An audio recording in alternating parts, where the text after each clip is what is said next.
Itu kan orang kalau mau nyewa pengacara itu kan pakai per jam Bang Hotman. Mungkin kalau sama Bang Hotman per detik bayarannya mungkin. Kemudian susah orang mau jumpa pejabat.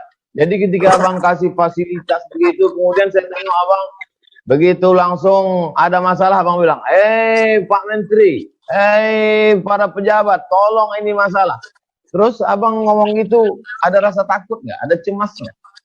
Sebagian besar berhasil. Sebagian besar berhasil. Saya kasih contoh, sudah banyak kasus pemerkosaan yang semula penyidikannya lambat, akhirnya sesudah saya viralkan langsung diproses. Bahkan baru 2 minggu lalu ada seorang ibu datang nangis-nangis karena putrinya yang masih umur 5 tahun penyidikannya agak lambat, tapi sesudah datang ke Kopi Joni saya viralkan, sudah berhasil, dan kemarin si bapak pelakunya itu divonis 10 tahun penjara. Sama juga di daerah Priok, pernah umur gadis 14 tahun, diperkosa sampai oleh seniornya di Pramuka, dan dia tidak berani mengadu. Sesudah saya viralkan, akhirnya si pelaku itu sudah divonis 9 tahun penjara. Jadi sebagian besar berhasil, kecuali lawannya terlalu kuat, lobinya kuat, ya memang nggak berhasil gitu. Tapi kalau memang kalau memang hanya karena kurang perhatian dari aparat, bukan karena lobby yang kuat, hampir semua berhasil dari Kopi Joni.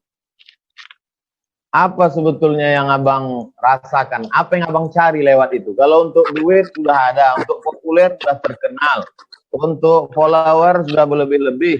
Apa yang Abang cari? Apa yang Abang rasakan melalui menolong orang kesulitan di Kopi Joni? Motivasinya sama sekali tidak ada niat untuk terkenal, karena saya sudah super terkenal. Motivasi saya semula berkantor di Sudirman. Saya 22 tahun berkantor di Sudirman. Cuma karena ada pembangunan kereta api bawah tanah, akhirnya saya pindah kantor saya ke Kelapa Gading. Jadi cuma 5 menit dari kantor saya ke rumah saya. Karena waktu paginya banyak waktu, biasanya kan ke Sudirman itu macet. Sekarang kantor saya sudah dekat rumah, maka pagi itu saya ada waktu ke suatu warung pinggir jalan namanya Kopi Joni. Ya. Saya suka ngopi, dan rekan-rekan artis selebriti yang biasanya selebriti itu kan walaupun tampang selebriti kan, tapi sebagian besar nggak sanggup bayar pengacara. Jadi pada datang ke sana gratis, ya. Otomatis wartawan juga datang, ya. Meluas. Akhirnya jadi sama sekali tidak ada maksud untuk popularitas, karena biasanya orang mula-mula lulus fakultas hukum, dia kerja di LBH seolah-olah pahlawan masyarakat, tapi sebenarnya karena dia belum dapat pekerjaan. Kalau saya udah 36 tahun jadi lawyer sukses, tapi karena melihat betapa banyaknya demand permintaan seperti itu, kadang-kadang rakyat itu hanya curhat aja, hatinya sudah tenang. Akhirnya minggu saya layani. Cuma gara-gara Kopi Joni ini udah 3 bulan nggak bisa ketemu lagi. Gara-gara corona. Seandainya nggak lockdown nih Bang Lukman, Bang Hotman, seandainya normal nih suasana, saya yakin nih Bang Hotman, saya yakin mungkin Pak Novel Baswedan mungkin datang juga ke Kopi Joni. Pasti dia nanya, Bang Hotman, kok bisa orang menyiram nggak sengaja? Kira-kira gimana tuh Bang? Saya nggak paham secara hukum. Ya, itu banyak pertanyaan. Tapi karena saya kebetulan tidak terlalu mendalami kasusnya, tapi memang di IG saya sudah ribuan orang mempertanyakan itu. Jadi diminta memberikan komentar. Cuma karena masih proses persidangan, saya belum bisa komentar. Tapi di antara yang sulit untuk saya yang bodoh masalah hukum konvensional nih Bang Hotman, yang sulit saya percaya untuk itu nggak sengaja itu bangun pagi itu kan payah Bang Hotman. Masa iya bangun pagi membeli air kerasnya lagi kan? Nah itu, tapi karena Bang Hotman belum mendalami, saya nggak bisa juga maksa Bang Hotman. Saya ada pertanyaan Pak Ustadz yang mau saya tanya. Dalam bidang kepengacaraan seperti yang saya alami ini, ada namanya solving problem out of the box. Artinya apa? Karena jam terbang yang tinggi, kita kadang-kadang kalau suasana kejepit, selalu otak itu mutar sendiri, cari jawaban, memuaskan lawan, maupun perdebatan di sidang, karena kita sudah terlatih untuk itu. Apalagi kalau pengacara itu ada yang pengacara lahir dari kandungan. Saya yakin saya sudah lahir dari kandungan ibu saya. Kalau ada kan born to be a king, saya born to be a lawyer. Saya mau tanya Pak Ustadz, karena ciri khas seperti itu juga ada sama Pak Ustadz. Saya perhatikan kalau Ustadz itu menjawab persoalan orang, selalu ada solving problemnya yang keluar otomatis dari pemikiran Pak Ustadz. Apakah itu dari pengalaman terlalu lama ceramah, atau memang instingnya Pak Ustadz yang tinggi, atau memang sudah lahir sebagai Ustadz, atau bagaimana? Atau pendidikan sekolah? Out of the box thinking namanya. Saya kira Abang sudah menjawab sendiri pertanyaan Abang. Yang pertama kadang pertanyaan itu berulang-ulang, Bang. Itu juga. Yang kedua, karena saya dulu sekolah di Mesir, itu masuk kelas nggak boleh bawa kertas, cuma bawa satu pena saja.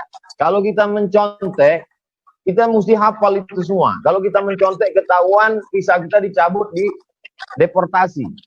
Lalu kemudian mungkin faktor doa orang tua juga. Mak saya mendoakan supaya jadi ustadz. Mungkin yang terakhirnya itu born to be ustadz. Born to be ustadz ya. Jadi itu adalah terlatih dari selalu memakai brain ya, mengandalkan kemampuan kita. Akhirnya dia jadi tajam pemikirannya ya. Artinya ibarat air, kalau dia mengalir, dia pada saat dia air itu kejepit, akhirnya dia mencari alurnya sendiri, begitu kira-kira. Setuju ya? Iya Bang, ada namanya Ibnu Hajar. Ibnu itu anak, Hajar itu batu, anak batu. Jadi dia sulit untuk belajar. Lalu kemudian suatu hari dia lihat ada batu besar ditetesi oleh air. Air yang terus menetes. Sampai akhirnya batu itu berlubang. Disitulah dia, kalau kita sering ketuk pintu, lama-lama yang punya rumah dibukakannya juga pintu. Kalau terus ditetesi, jadi saya kira termasuklah juga kita ini, saking seringnya kita intip-intipan IG ini, akhirnya jumpa juga kita. Pernah saya intip IG Bang Hotman itu, Abang posting video saya tentang bangun subuh. Saya katakan berawal dari keterpaksaan, lalu kemudian menjadi kebiasaan. Abang posting itu di IG Abang. Berawal dari keterpaksaan, lalu kemudian berubah menjadi kebiasaan. Apa yang menarik bagi Abang tentang bangun subuh? Karena itulah yang saya alami tiap hari. Karena terpaksa kita harus mencari solusinya. Akhirnya menjadi kebiasaan. Itulah saya itu, kalau saya kan selalu real case tiap hari. Tiap hari case itu tambah satu, besok tambah satu. Sementara ratusan perkara masih pending di Mahkamah Agung, pending di sini. Sehingga otak kita itu menjadi seperti legal mind istilahnya. Bahkan kalau saya renang di subuh hari itu, makanya saya selalu bangun jam 4 subuh, saya di kolam renang itu tidak mikirin artis cantik, tapi yang di pikiran saya itu adalah, ini bagaimana ini memenangkan ini, beslah begini, ini perkara ini masih banding. Otomatis itu berpikir terus. Karena apa? Terpaksa. Karena apa? Kita udah terima honor, tanggung jawab. Akhirnya otak itu lama-lama jadi terbiasa. Kalau orang lain kan mikir, gimana caranya nangani ratusan perkara kayak gitu. Memang kelihatannya susah, tapi kan udah terbiasa, itu menjadi enteng. Saya juga melihat Ustadz kalau ceramah itu kok gampang benar itu menjawab pertanyaan orang. Jawabnya selalu, istilahnya bahasa Inggrisnya itu plain language. Bahasa yang sederhana tapi menggigit gitu loh.